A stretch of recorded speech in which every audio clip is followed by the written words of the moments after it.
Hey dudes, today we're talking about the blue cards for Homelands. The blue cards are pretty interesting, as a couple of these are very playable competitively, which is not something you'd assume if you just listen to the basic discourse of this set. Still, that news probably doesn't shock most of you. We've already covered the white cards, if you want to watch that first. Otherwise, I will be releasing a supercut of this set, so if you'd rather wait for that, I don't blame you.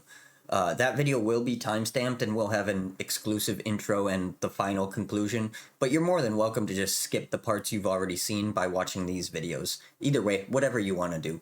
So, with that out of the way, let's talk about the blue cards. We are starting off with Aether Storm. Aether Storm is an uncommon. It is an enchantment that costs 3 and a blue mana. No summon spells may be cast. Any player may pay 4 life to bury Aether Storm. Effects that prevent or redirect damage cannot be used to counter this loss of life. Alright, so this is, well, it's an interesting card. It's not particularly good. It's certainly not the worst thing in the world. This is basically just 4 mana, deal 4 damage to a person that has a creature deck. Because this gives the player an out to it, it's certainly not a lock. You're going to pay 4 mana for this, and if your opponent needs to have creatures in play to win, they're going to pay 4 life, and this is going to go away. If they don't need creatures to win, then you spent 4 mana on something that will prevent you from playing creatures if you're also playing creatures. Otherwise, it will do nothing. So this is a bad card, but it's not like a bad card in a way that's like offensive per se. This is like perfectly fine for like draft and like kitchen table-y stuff. It's definitely not powerful, but it's kind of interesting in its own way. The second you're playing like real constructed, where there is a real chance of not playing against creature decks and people are playing like fucking removal and stuff, this is really bad. But it might do something in limited specifically. The issue with like playing this in limited is obviously that you probably have creatures too. So if you're on the back foot, if you're the slow deck, maybe this is fine. I guess it could also potentially be decent in aggro. Like if you get your creatures out early before they get anything out and you slam this down before they have anything out, they'll probably just take the 4 from it, but it might slow them down a little bit. I don't know. It's not particularly good, but also it's not like awful, and it's also, I like, a lot of the really bad cards feel like they're tricking players. This one doesn't feel that way. It feels like it's pretty on its face about what it is. I don't know. It's an uncommon, in case I forgot to mention that. I don't really have anything else to say about this one, but it's a perfectly fine card. It's definitely not, it's not a chase card or anything like that, but they don't all have to be. This one is fine, in my opinion. It's just kind of some dork to kind of think about. I really like the art. This was illustrated by Mark Teeden. I'm a big Mark Teeden fan, and this is a classic Mark Teeden piece. Super cool. Definitely not like one of his best pieces, but I really like this one. I think it's nice. All right, next is our first rare. This is Baki's Curse. Baki's Curse is a sorcery that costs 2 and 2 blue mana. Baki's Curse deals 2 damage to each creature for each creature enchantment on that creature. So this is kind of interesting. I would say it's probably trash and limited. There's just not a whole lot of creature enchantments going on that are worth like playing. There's a few, but like I don't. This isn't like a win condition. At least not in limited. You could try to do something like this in I don't know, kitchen table. I guess there's like stuff like paralyze and weakness and even Spirit Link and all kinds of other weird stuff that you could do, and then eventually, like, spend 4 mana to, like, blow up all their creatures. That's not really good. It's kind of like, maybe it's okay in Commander, and they probably won't see it coming, at least not the first time. I don't know. It's not particularly strong, but it is kind of interesting to think about. I like this one. I think this is a neat card. It's something you could, like, reasonably build around, and the deck would probably suck, but it's not guaranteed to suck. So, but it is kind of an interesting, like, you could put this in a cube and as like kind of an archetype thing. If the cube was built in a way where people pretty much had to use creatures, I think then this has some value. I don't know. I think the set needed more stuff like this. It's fine for it to be bad. Just be interesting if you're gonna be bad, right? And I'd say this one is, at least in my opinion. It's like I read this and I was like, huh, kind of neat. I appreciate it for that. The art is awesome. I really like the art on this. It was illustrated by Nicola Leonard, and it's just really neat. I really appreciate just how diverse the art direction was in the early sets. I think this is really cool. But I guess that's all I have on Baki's Curse. We'll continue on. Chain Stasis. Man, we're getting pretty lucky. These are, I wouldn't necessarily call any of these bangers, but I wouldn't call these bad or uninteresting cards. And they're not necessarily new ideas, but almost. Chain Stasis is an instant, costs 1 blue mana, tap or untap target creature. Whenever any player uses Chain Stasis to tap or untap a creature, that creature's controller may pay 2 and a blue to use Chain Stasis to tap or untap target creature. So this is really interesting. I certainly wouldn't call it a super good card, but it's certainly not terrible. I would say it's pretty decent and limited, at least at like tripping up your opponent, or maybe like, you know, is basically Twiddle, but only for creatures. But you could like Chain Stasis their biggest thing and then swing in, right? Or Chain Stasis their thing at their upkeep so they can't swing in.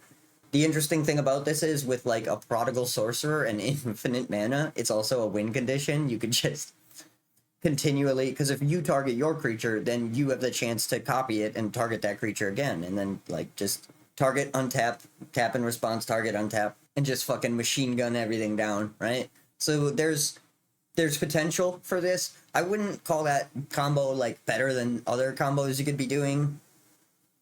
And at the time, infinite mana with colored is pretty tricky. Obviously, you could do something like this in Commander. I don't know that it would be good there, but you could do it.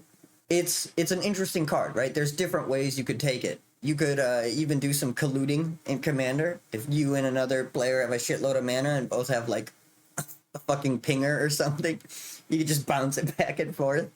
Just take something out, blow up somebody's field, machine gun something down. Just pretty funny. So I like this card just for the kind of like humor into the game that it can inject. And I guess I should mention Chain Lightning, right? Like this is a Chain Lightning was from Legends, and this is basically the same idea. It's a little bit different because like there's way less reason to like Chain Lightning yourself over and over again than there is to Chain Stasis yourself. I would say like in draft you should just look at this as like kind of a twiddle, but I do think it's pretty useful there. Outside of that, I mean, you can do funny things with it, but otherwise, like, you probably have better choices unless you're specifically using the unique feature of this card. So, yeah, Chain Stasis, interesting. I like it. It's pretty cool. It's a rare. It's on the reserve list. And it's $2.50. Holy shit. What value? I really like the art. It was illustrated by Pat Lewis. It's very, very clean, I guess. I don't know. I like the colors. I like the contrast. I like the kind of heavy shading style of it. The water looks beautiful. The details on the boat are surprisingly crisp, but not in a way that like takes away from the rest of the art. Perspective's a little off, but not that big of a deal. Yeah, I don't know. I really like it. Coral Reef is a common. It's an enchantment. Costs 2 blue mana. When Coral Reef comes into play, put 4 polyp counters on it. Okay. And you can pay 0 and sacrifice an island, oh good, to put 2 polyp counters on Coral Reef. 2 counters for an island. Oh boy.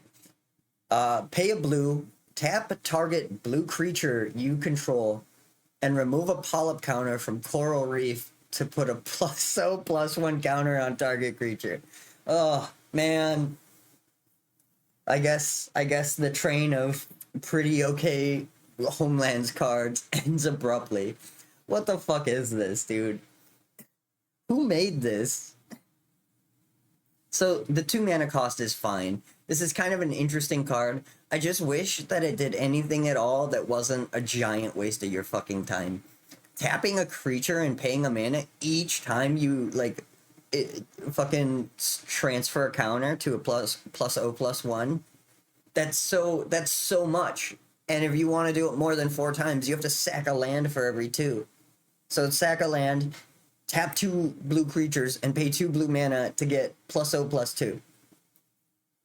Why? That's so much work for something that means fucking nothing. The part that annoys me most is that this is probably pretty okay in limited specifically. Um, if you're like mostly blue. But like, why couldn't it be why couldn't it be pay a blue, tap a blue creature to like fucking bounce a permanent or a non-land permanent probably. Like that would be an interesting and pretty cool card.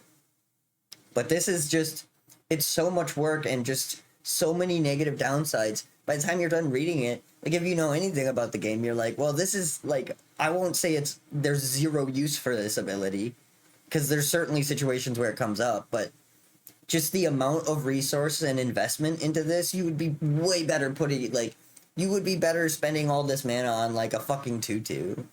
This is ridiculous. It is funny though, but man, if this was all of this and then fucking bounce a permanent, I would love this card because then it could, you know, be land destruction in a way, which is really cool for me personally. But I would even settle for like bounce a non-land permanent or even like to deal a damage. Why doesn't it just do that to deal 1 damage? I mean, obviously these days we're like don't give blue damage, but like at the time that was a pretty common thing. Um I agree the damage is not what I would prefer to see, but fuck, I don't know. This is just nothing. It's so many words. This is like a great example of like the problem with this set with like these cards. Like this is so much like initial cognitive load just to be kicked in the dick. I don't like cards like that. Like if you're going to do heavy downsides, don't make the cards suck. Because like it's so many resources. You specifically like have to have a creature out that's blue, and you have to tap it and pay a blue just to like swap the counter, and the counter that like doesn't do anything. It's way too much. It's way too much. It's a shame because there's so many like almost cool ideas in this set. Because this is almost really cool. This is like kind of a fun thing. It's just it doesn't do anything. It's such a waste of resources to even bother reading the fucking card. You're like never gonna get that back. And that's not even like considering putting it in a deck. Like maybe this is pretty okay and limited because the removal is limited and like people are playing with bad cards anyway. Depending on how long the game goes, this can like provide some value really late into the game. But it's so crazy. Sacking a land is insane. Like it I don't hate sacking a land as a cost, but like you got to give them something for that. Sacrifice an island to put 2 counters on this. I will say this is flavorful, and I guess like doing a real thing like bouncing a permanent or something. I'm sure that's less flavorful, but you could figure out something with this. I don't know. I want to like this card, but it doesn't do anything. I guess I don't really have anything else to say on this. I'll quit dragging it out, but this is almost cool. Doesn't do anything. Don't play it. I do really love the art though. This was illustrated by Amy Weber. Amy has some fantastic pieces. Very iconic. She has a really cool and interesting style that's quite a bit different than most of the other artists. I really appreciate that. Her specifically her like aqua cards that are like under the sea kind of shit are like really banger. Specifically, her version of High Tide is incredible. This kind of gives me the High Tide vibes, and I appreciate that. I think the art's really cool. But yeah, I don't know. I guess that's all I have to say on fucking Coral Reef. All right, next we have Dark Maze. Dark Maze is a common. It is a 4/5 wall that costs 4 and a blue. You can pay 0. Dark Maze can attack this turn. At end of turn, remove Dark Maze from the game.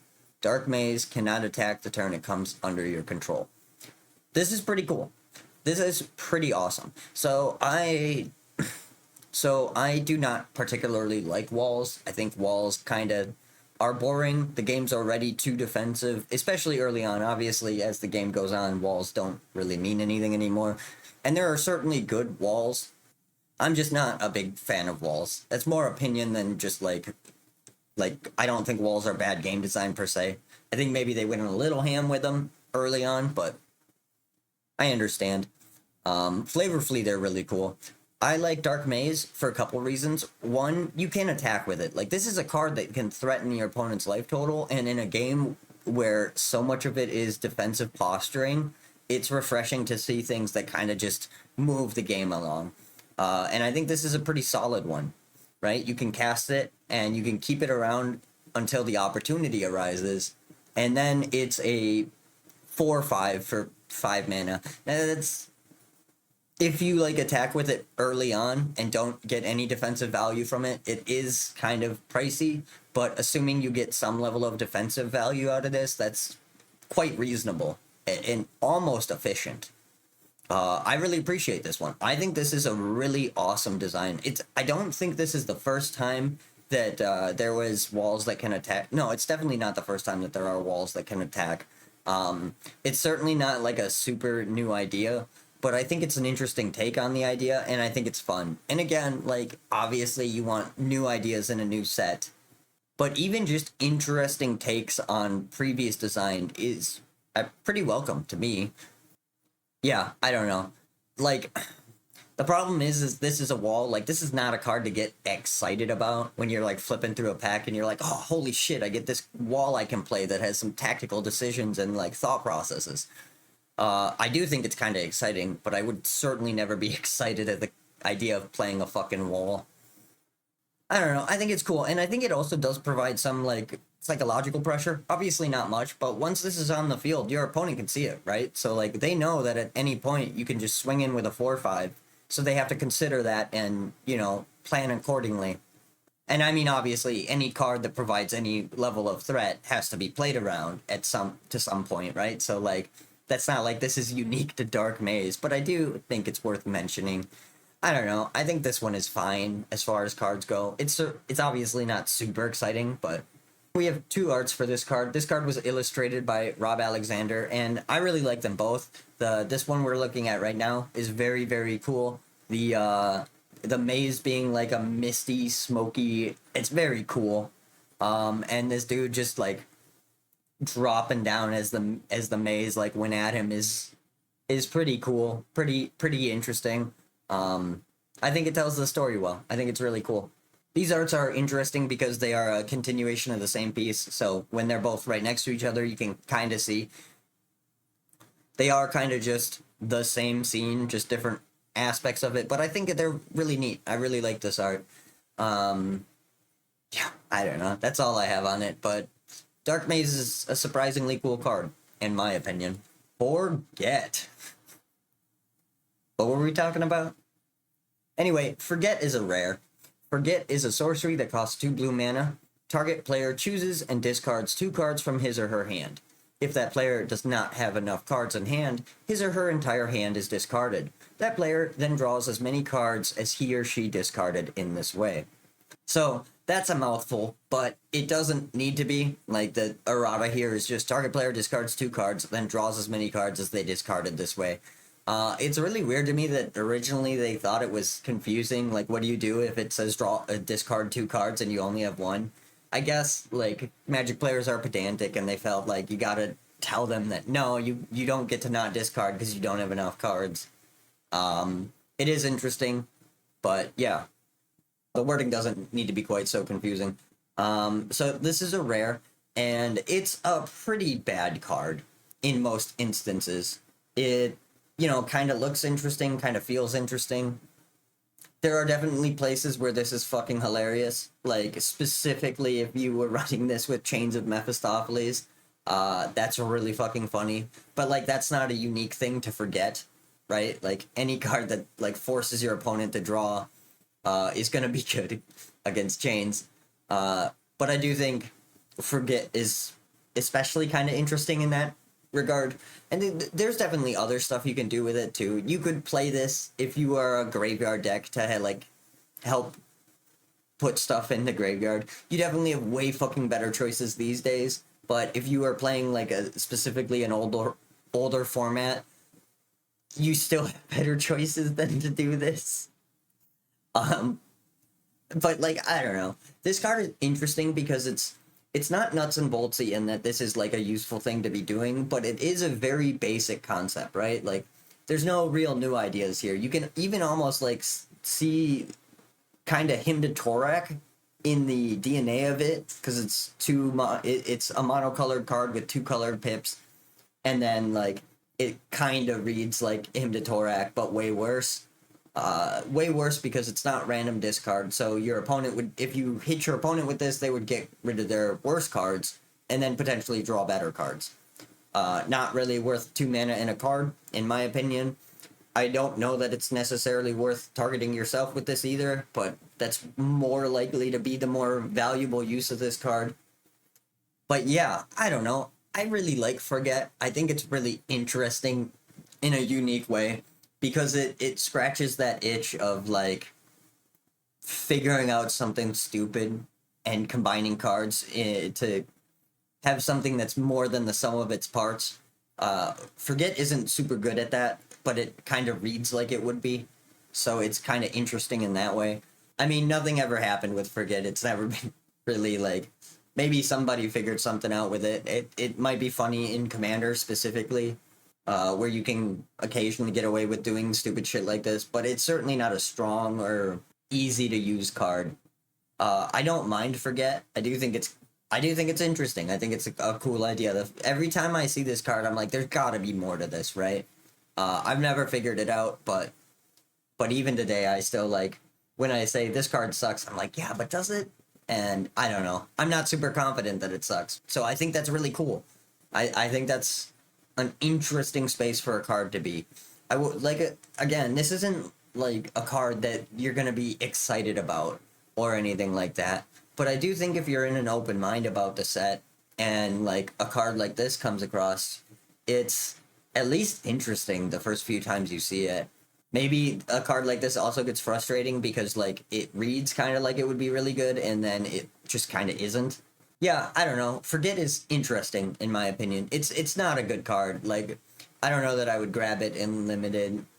Like limited, you can get away with playing worse cards and you're going to have more bad cards in your deck anyway, and the games tend to be a little bit slower, so maybe this is pretty decent there. There's not really any graveyard synergies in this set, so if you're discarding cards, it's because you don't want to use them or they are bad in this matchup for whatever reason, and hoping to draw into something better, which is like fine. But in that case, this is negative card advantage. This you go down 3 and get 2. So this is you could also look at this as like Bazaar of Baghdad, except that this is kind of Bazaar of Baghdad, but way worse. Because you pay 2 blue instead of it being a land that's repeatable. And also, Bazaar of Baghdad, you draw the 2 cards and then you discard the 3. With this, you have to ditch the cards first. So it's not really filtering. Like, it is filtering, but not quite as good. But yeah, I think that's how I would describe this card, as just the shitty Bazaar of Baghdad. And Bazaar of Baghdad's pretty good, right? So, like, this is... I don't know, man. I want to believe. I want to believe and forget, but it's not great. But I do think it is an interesting and cool idea. I really like the art, though. This was illustrated by Mike Kimball, and the art's really cool. It's really interesting. I like the guy's hat. It's funny. And just the whole thing is... It's neat. I don't fucking know. Let's move on. Forget is... It's really interesting. It's all I really have about it, though. Alright, then we have Giant Albatross. Giant Albatross is a common. It is a 1/1 Albatross that costs 1 in a blue. It has flying, and you can pay 1 in a blue. Bury all creatures that damaged Giant Albatross this turn. The controller of any of those creatures may pay 2 life to prevent that creature from being buried. Effects that prevent or redirect damage cannot be used to counter this loss of life. Use this ability only when Giant Albatross is put into the graveyard from play. It's like reading a fucking Terms of Service. Holy shit. Why are we like this? It's a fucking 2-mana 1/1 flyer. This is so funny, right? Like, this is the problem, right? Like, this ability does fuck all. Because one, it is like, okay, it's a 1/1 flyer. They're gonna, like, block it with, this, like, sure, the ability could be potentially useful, but it's not like you're gonna hit a bunch of creatures with this. And even if you could, they're just gonna, like, anytime the opponent has a choice, it's gonna be worse for you. if the creature that you're blocking with is super important, 2 life is nothing. And if it's not, then why do they care? It's just stuff like this is stupid. Like, the ability is like almost never relevant. And it's just so much reading, it's so much cognitive load, and all of it is just reading words that are like exhausting. Like, why would you want to play this? Why would you want to like try to figure this out? Maybe I'm being too harsh on stuff like this. I guess it is better that it has some ability that maybe comes up once every 30 fucking games than not having an ability. So I guess I would rate it higher than if it was a generic 1/1 flyer for 2 mana, but like the ability just is never gonna come up. And it's not a falcon, which, yeah, sure, an albatross is not a falcon, but like that's also just upsetting. I don't have much else to say about this one. It's not like super offensive, but it's certainly a shit card.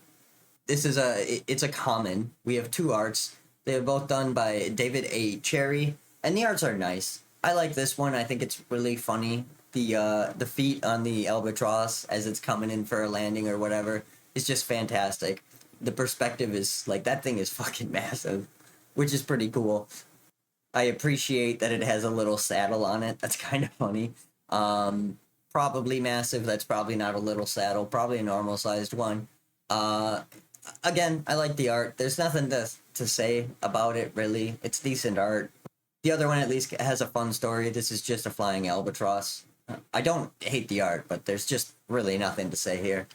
So yeah, I guess let's move on from Giant Albatross. Okay, next we have Giant Oyster.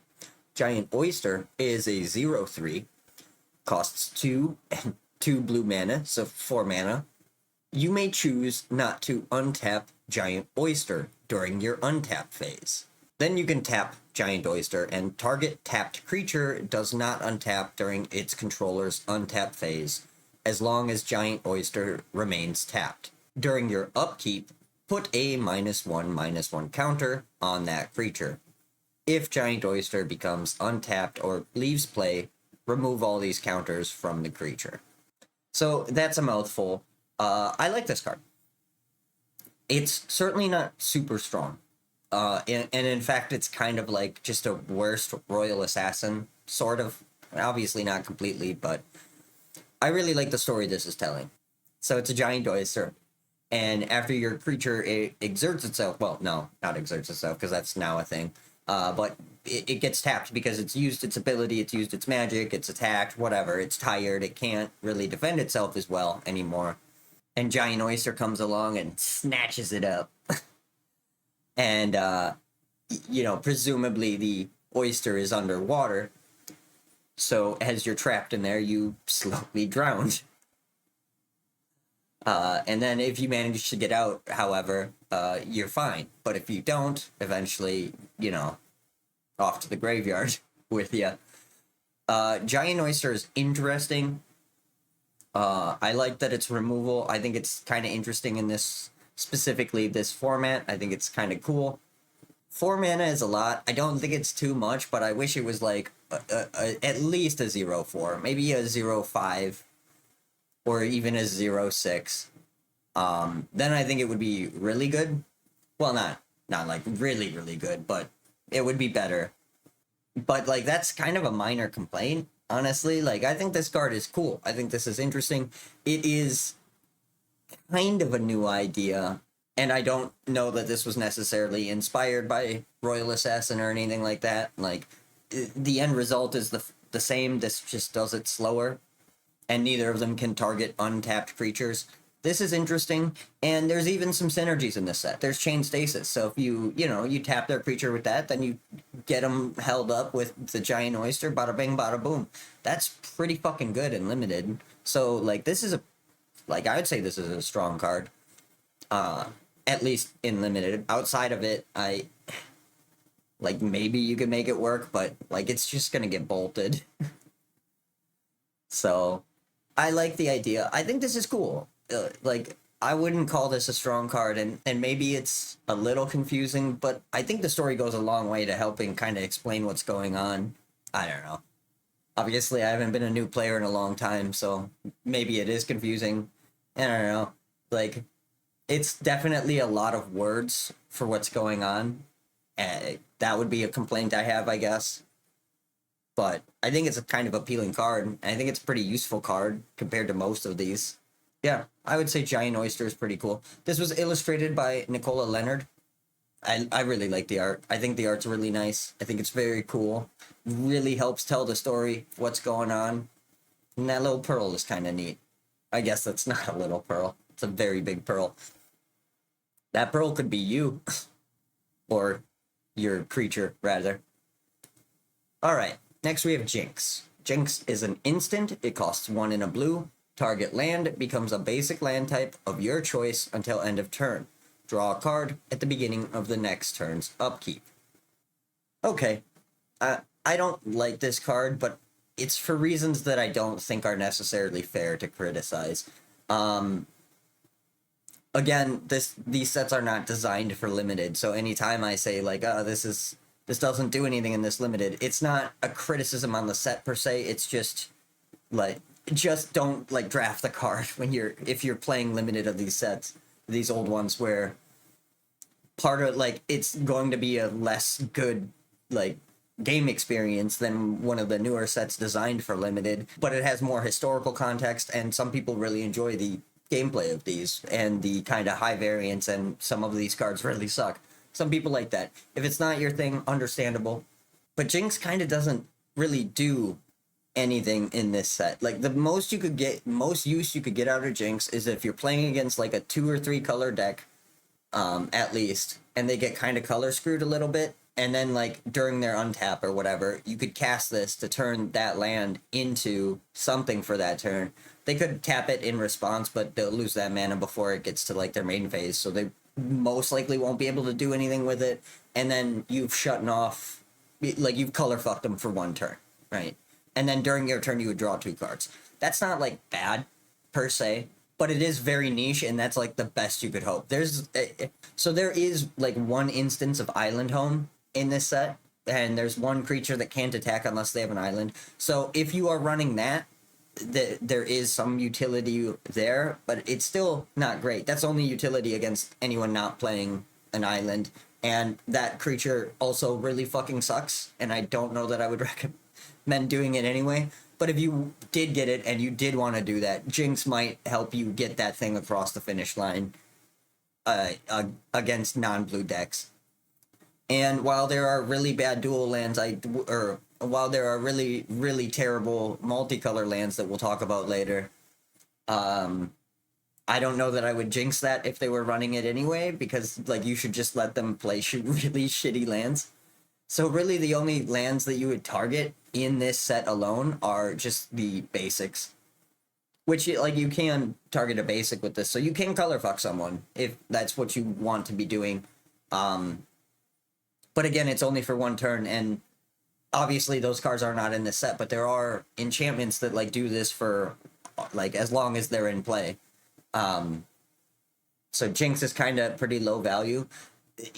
It is a cantrip. It's a slow trip, but so it's not like incredibly awful. But I'm still not like super hype on this card specifically for limited. In constructed, there's certainly cases you could be in constructed. You could certainly make a case to be running this. I don't know that it would ever actually be the optimal thing to be running, even if you really cared about this effect, because there's just better cards that do it. None of them that can trip you, but also you're in blue, so unless the ban list is all of the good blue draw cards, you don't need to be doing this. It's not like you're white or red where cantrips are very valuable. I don't know that this card is really worth like any discussion or thought at all. Maybe I'm just wasting all of our time. It's fine, but I don't know, man. It's a Homelands card, right? This was illustrated by Mike Kimball, and I like the art. I think the art's really cool. I think it's fine to look at. I guess that's all I really have to say, so we'll just move on to Labyrinth Minotaur. This is a common. It is a 1/4 that costs 3 and a blue mana. Oh boy. Creatures Labyrinth Minotaur is assigned to block. Do not untap during their... Creatures that Labyrinth Minotaur is assigned to block do not untap during their controller's next untap phase. Yeah, so in Constructed, this is laughably bad. In Limited, this is kind of okay. It is a Minotaur, which is hilarious for reasons we will get into later. But that does give it some bonus points, specifically in this Limited.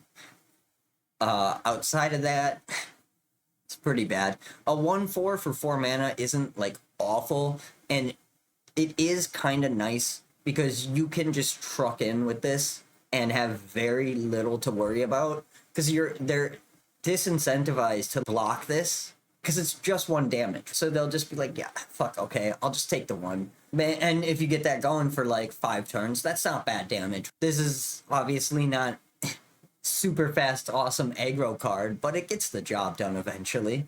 And it's 4, so like it's tough for them to like kill it, like to get 4 power onto this thing to make it stop being a problem. They probably have to double, maybe even triple block this, and maybe they can do that without losing anything. But if they do that, those 3 creatures will be stunned for a turn, which is nice for you, and you might be able to actually get in with some real stuff. I don't know, like, I don't think it's super good, but I also don't think it's terribly bad, especially if you like sneak attack it in. Did you redo? I would probably play it in Limited if I was in blue, which I would probably be in blue. It's best. If I could be in blue, I probably would be in blue.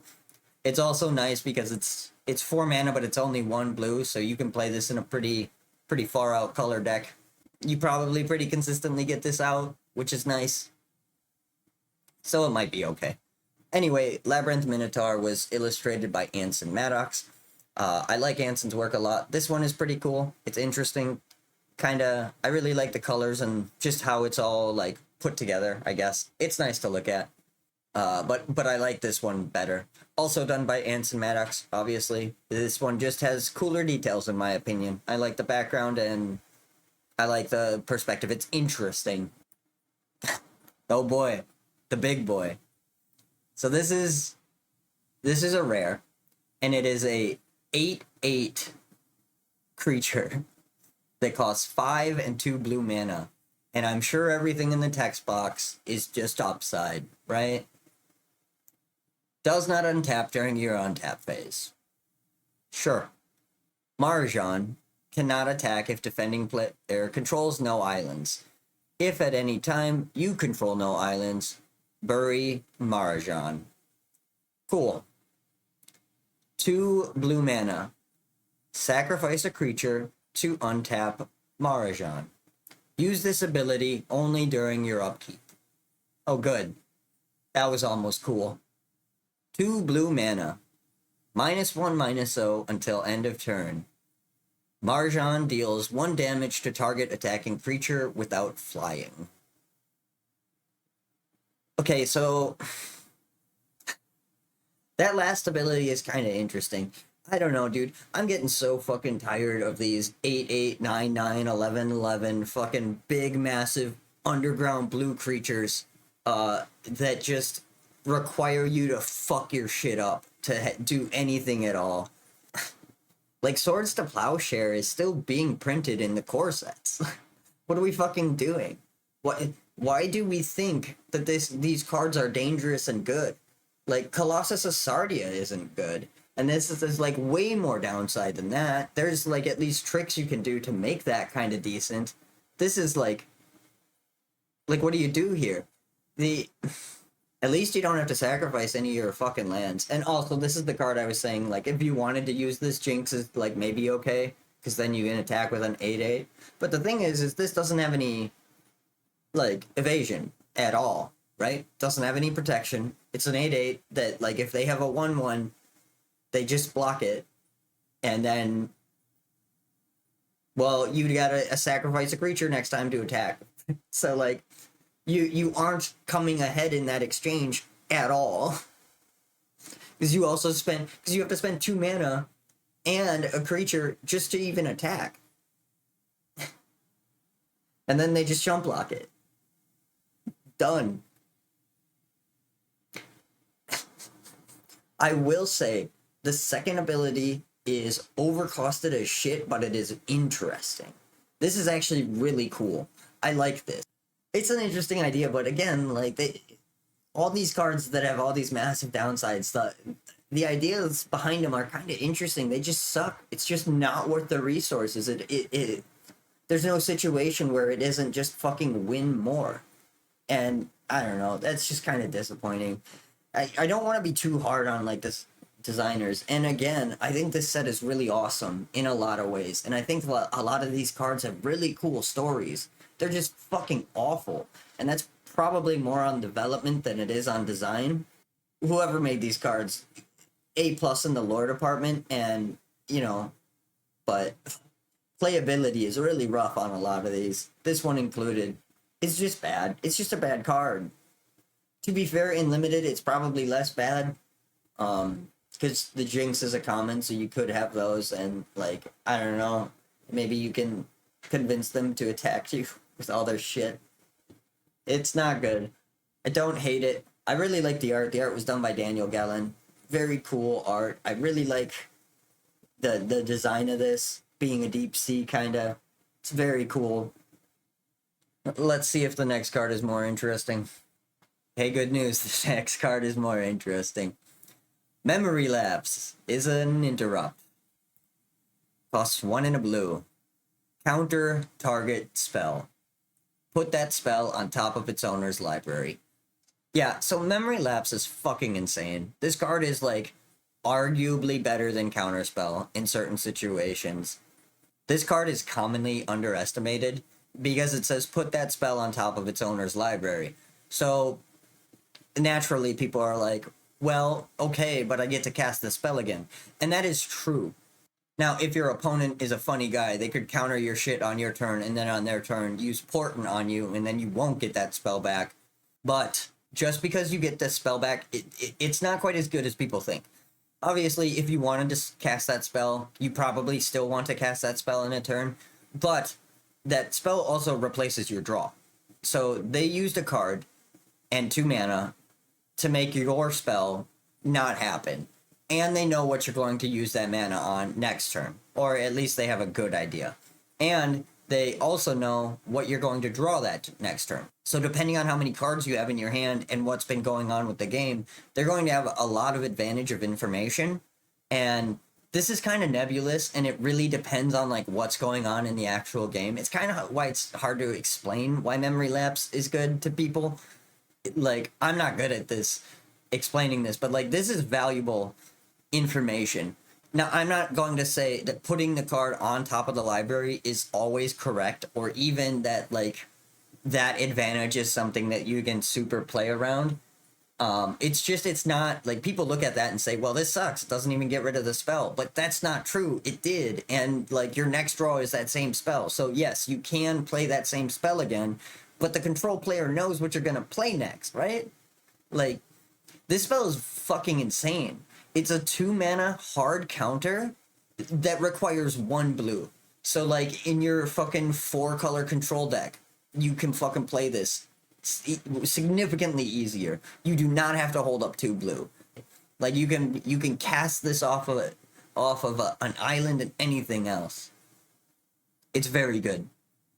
Now, as far as Memory Lapse being maybe too good, I don't really have a horse in that race. I'm a very casual player. Like, I want to be good at the game, and so like I do read up and I do learn like the strategies and things that are good and bad in the game. I have a good understanding of the game, but I'm not a competitive player. I usually don't even care who wins or loses in a game. I'm just there for the variance and the fun of the puzzles and to just interact with the person.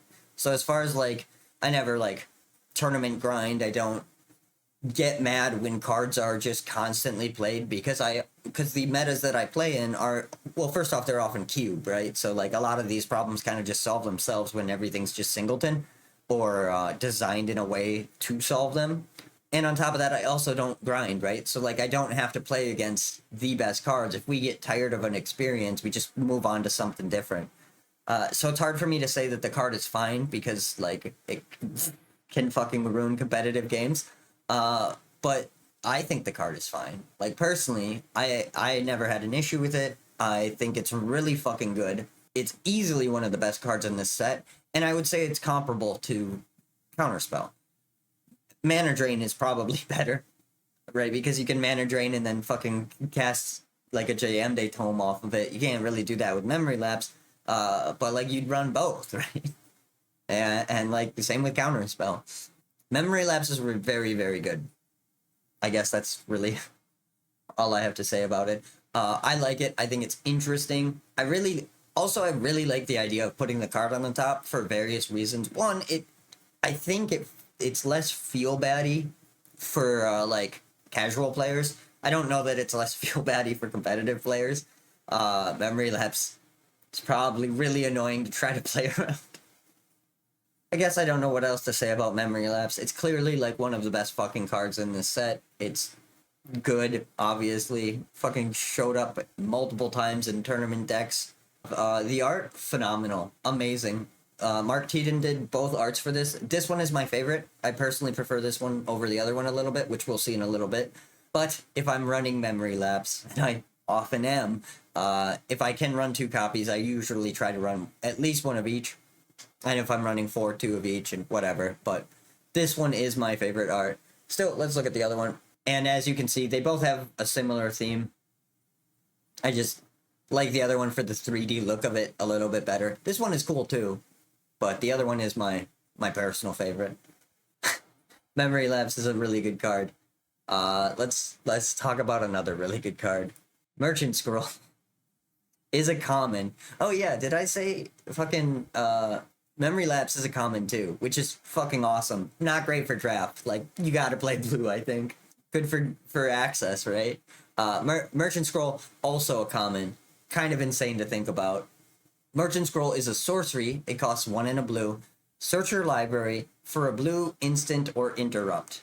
Reveal that card to all players and put it into your hand. Reshuffle your library afterwards.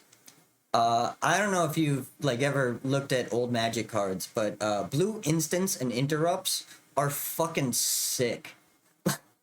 They're the best cards in the game. This is just Demonic Tutor, but, you know, in blue and only for the best blue cards. Because this hits fucking Ancestral Recall, this hits Counterspell, this hits Mana Drain. It hits Memory Lapse. Fuck, it hits Psionic Blast. I think Psionic Blast is an instant. There's other better cards to mention than that. But the point is this hits a lot of shit that's pretty interesting and pretty good, right? It hits Brainstorm.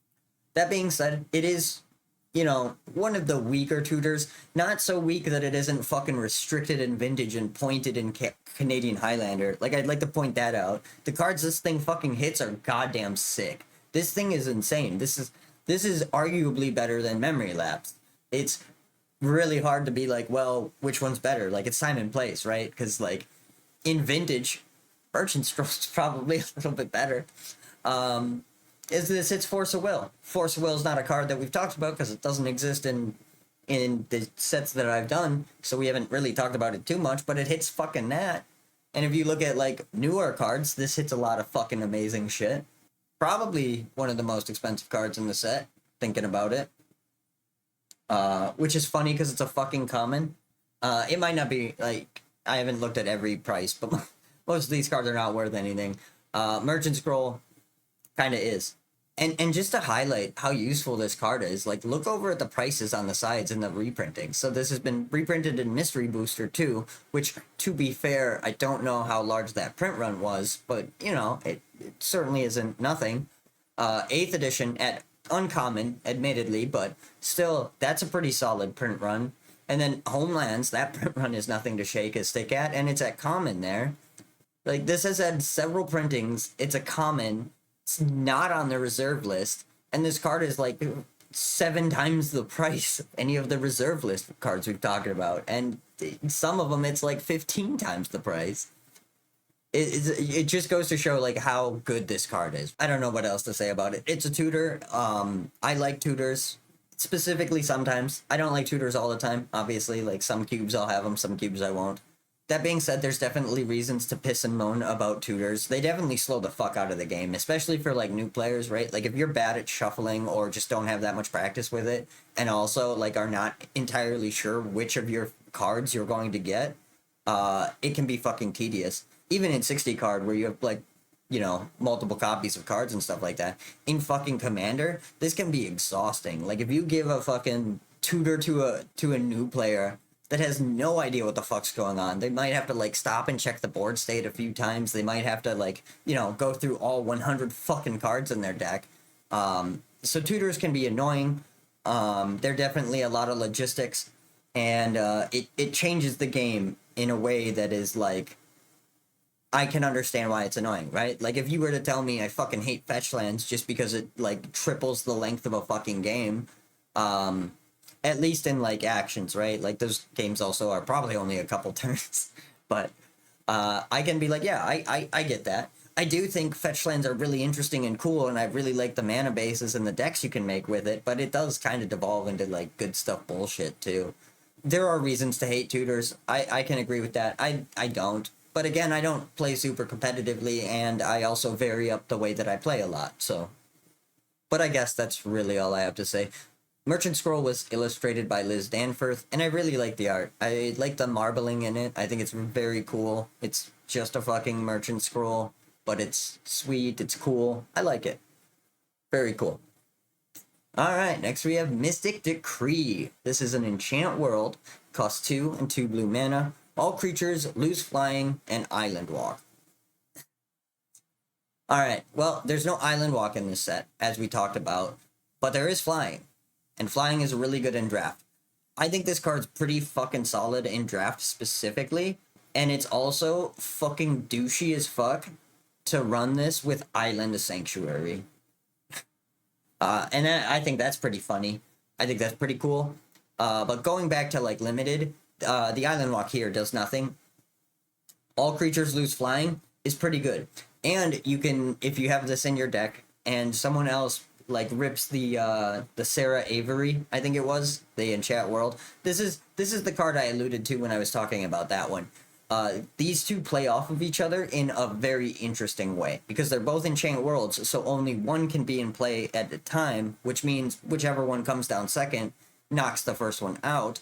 And they're rares, right? So like in limited specifically, there's like very little chance there will be more than one of each of these in like a draft.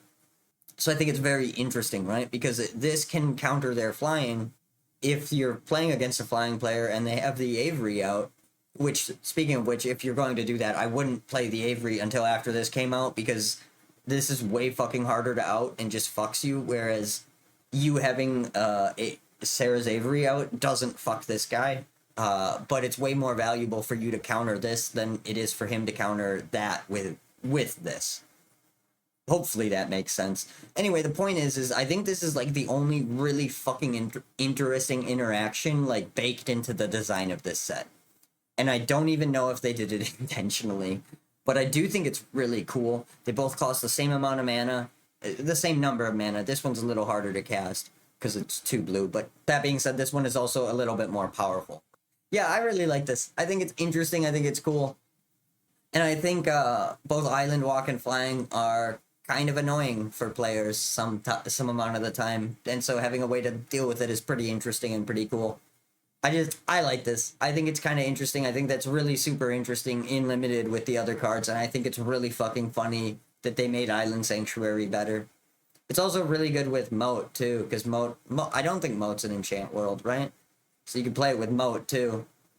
That's probably even better. So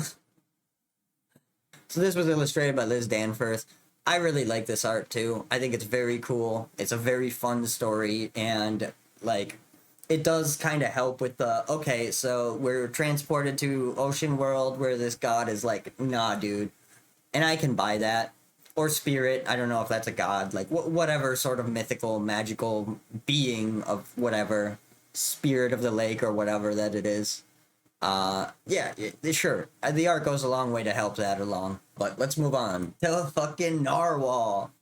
Narwhal is a 2/2 summon Narwhal that costs 2 and 2 blue mana. It has first strike and protection from red. This is pretty good. It's just like White Knight or Black Knight, except that it costs double the mana. So obviously it's not as good. And cards like this are kind of insulting because it's literally just like a card that existed previously that's like color shifted, and it costs twice as much mana. Like maybe you'd argue it's not quite twice as much because it's not 4 blue, so like you have some wiggle room here. But like, come on, it costs 4 for a fucking white knight, except it's blue. Protection from red is pretty fucking sweet though, against red, obviously. But like lightning bolt, don't have to deal with that. That's really fucking nice. Earthquake, don't have to fucking deal with that. That's pretty nice. Red elemental blast, pyroblast, you don't have to deal with stuff like that. Protection from red on a blue creature like this is actually pretty fucking valuable. And this is probably pretty fucking sick in limited, just because, you know, it's one of the better things you're getting out for 4 mana.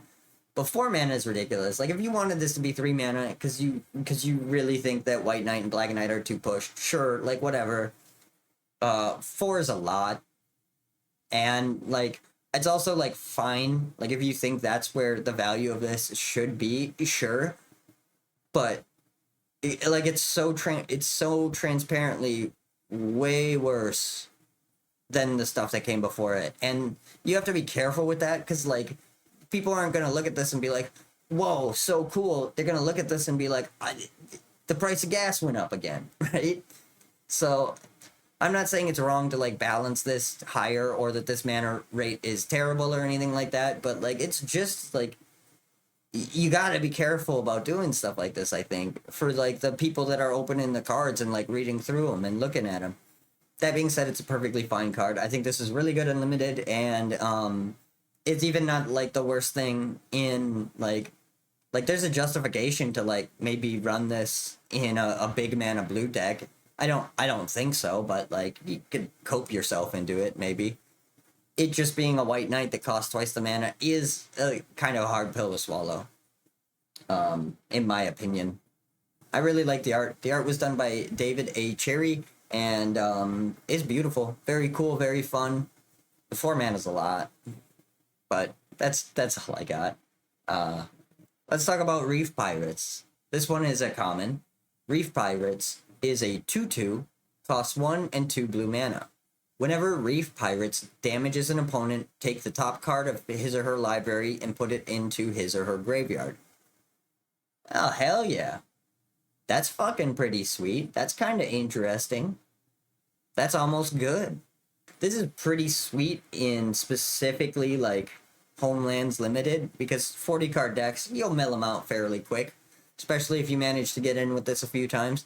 It does not have any evasion. It's a 2/2 for 3 mana, so like it's easy to chump. It's probably not going to do too much work, but when we were talking about the white cards, I was kind of gassing up a rare 2/2 for 3 mana because it was a 2/2 for 3 mana. So just on that alone, this is fucking sick. And it's a common, so you could probably get a couple of them, so you have some level of consistency with them and can maybe hit in pretty early. 3 is pretty cheap, especially in this fucking set. It's an efficient card without its ability, and when its ability happens, it's kind of nice. Assuming you get in enough to like potentially deck them out. I don't know. I like this. I think this is cool. Maybe I've just been beaten down by terrible fucking cards, but this is at least kind of interesting, something to think about. It's probably not good enough, but it does kind of get people to think about. But yeah, I guess there's nothing else to really say about this. It's a common. It's pretty cool. It's a 3 mana 2/2, which is pretty okay, especially in this set. The ability isn't awful. There's 2 arts for this. They were illustrated by Tom Varnestrand. I like this one. This one's very, very nice.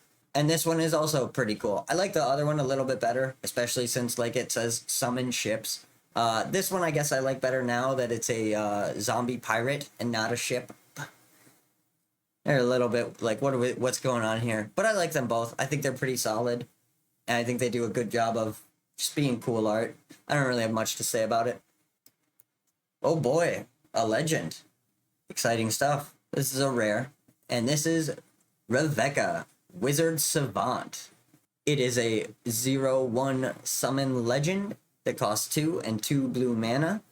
And you can tap Rebecca. Rebecca deals 2 damage to target creature or player and does not untap during your next untap phase. Alright, hell yeah. So it's a Prodigal Sorcerer that costs 1 more mana, and it can kill a Hypnotic Spectre, but it stuns itself whenever it uses its ability.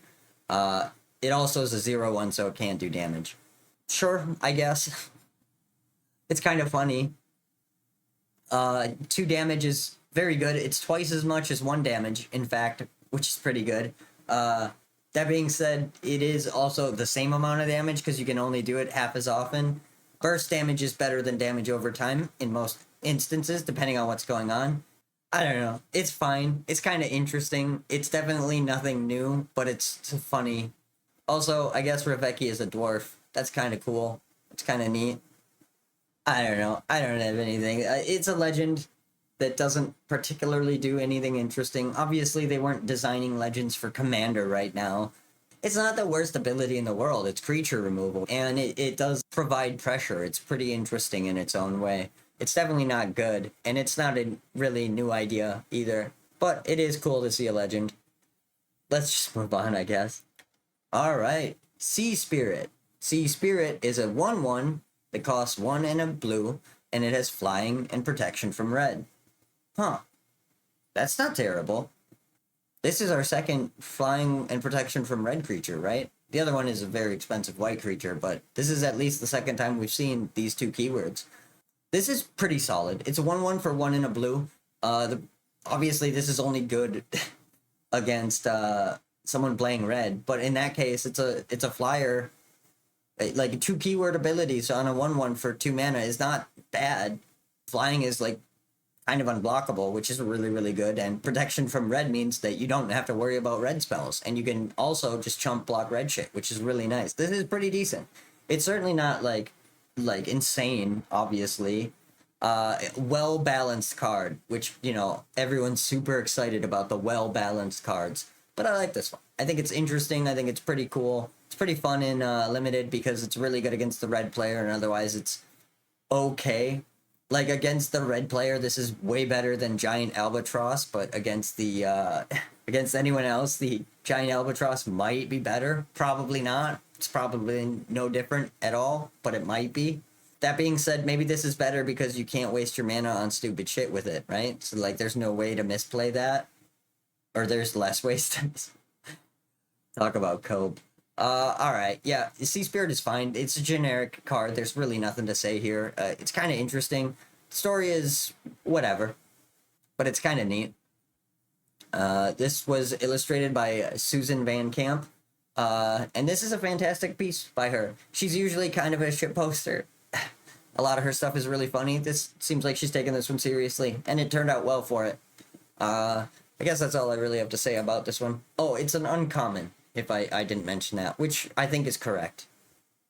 At least for limited. Outside of that, it kind of doesn't fucking matter, I don't think.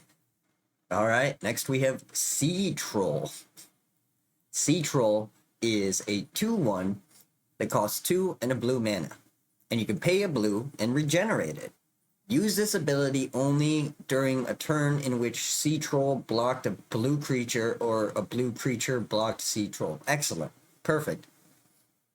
You know, I'm sure there was tons of playtesting, and it's just being able to regenerate against anything made this card almost desirable.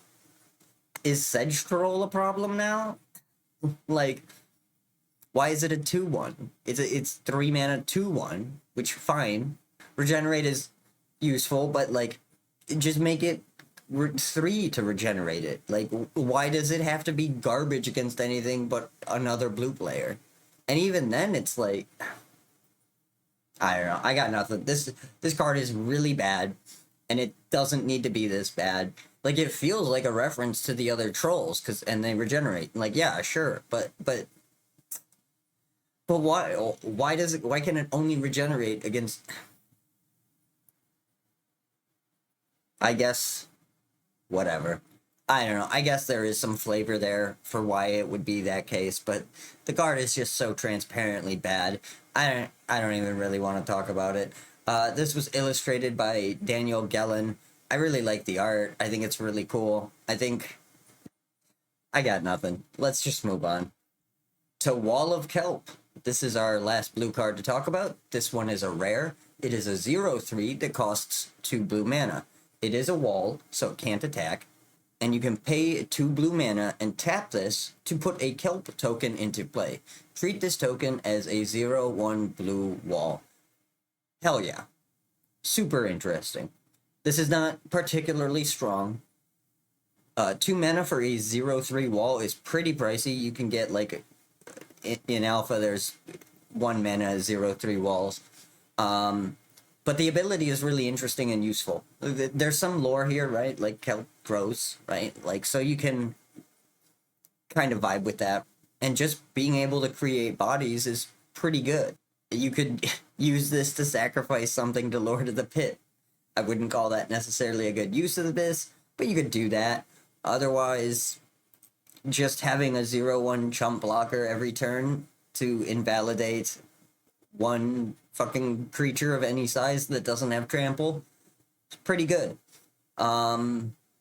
This is also interesting. You can kind of build around it. You can kind of play with it. Like, my only real complaint about it is we really need to like not do so many things that make defense way better in Magic at this point. I think it's the biggest problem that the game is trying to fix, and a lot of these designs don't help with that at all. But this is at the time, this is one of the most efficient like token generators. Depending on your color, there's some better ones in the earlier sets, I guess, but for the most part, not really. Granted, what the fuck are you gonna do with a 0/1 blue wall? But there's stuff you could do with that. You can figure something out. I kind of really like this. I think this one is fun. I think this one is interesting. Again, I don't think this is necessarily good. I don't even know like what you would do with this in constructed, but it would certainly be fun to try to figure something out with it. And I guess like obviously when people look at Magic cards, they can only go through like what they like, right? So like if you don't like land destruction, you're gonna think a lot of the cards that I like are stupid and bad, and that's fine. We can all have different opinions on stuff, so just keep that in mind too. Especially since I'm not super like I'm pretty okay with like figuring out power level, but I'm certainly not one of the best players for it, and I'm like don't have the data that WotC does. Maybe it's because the cards in Homeland suck so bad, so that I'm just grasping at anything that's interesting in any way. That might be what's going on here, but I like Wall of Kelp. I think this is pretty cool. I am a sucker for interesting walls, as much as I hate them. I guess I don't really have anything interesting to say about this. Wall of Kelp was illustrated by Alan Rabinowitz, and the art's amazing. I really like it. I think it really ties in to make this card awesome. There's one thing you can say about Homelands. The art kind of kicks ass. A lot of these cards are really cool to look at, and I think that does go quite a ways to like making the set more bearable. But I guess let's conclude the blue card, shall we? I really like the blue cards in this set. The Outliers in Merchant Scroll and Memory Lapse are cards that I really enjoy, but the blue cards also have a few really interesting cards that aren't what you'd call strong. Forget is pretty interesting, Chain Stasis is really cool, and Wall of Kelp and Dark Maze are pretty inspired as far as wall designs go. I think the blue cards are my favorite in Homelands, which is kind of a shame because blue didn't really need much help at this point, but regardless, I enjoyed the blue cards in this set. I don't really have any extra insights that I didn't cover while talking about the cards, but I do think these cards aren't too bad overall. There are a couple that I hated, but you'll have that with pretty much every set. With that said, I'd love to hear your perspectives on these cards, so I would appreciate a comment, if you can be fucked. Otherwise, you can like the video if you liked it, you can subscribe if you give a shit, but either way, I hope you have a magical day. Thank you for watching.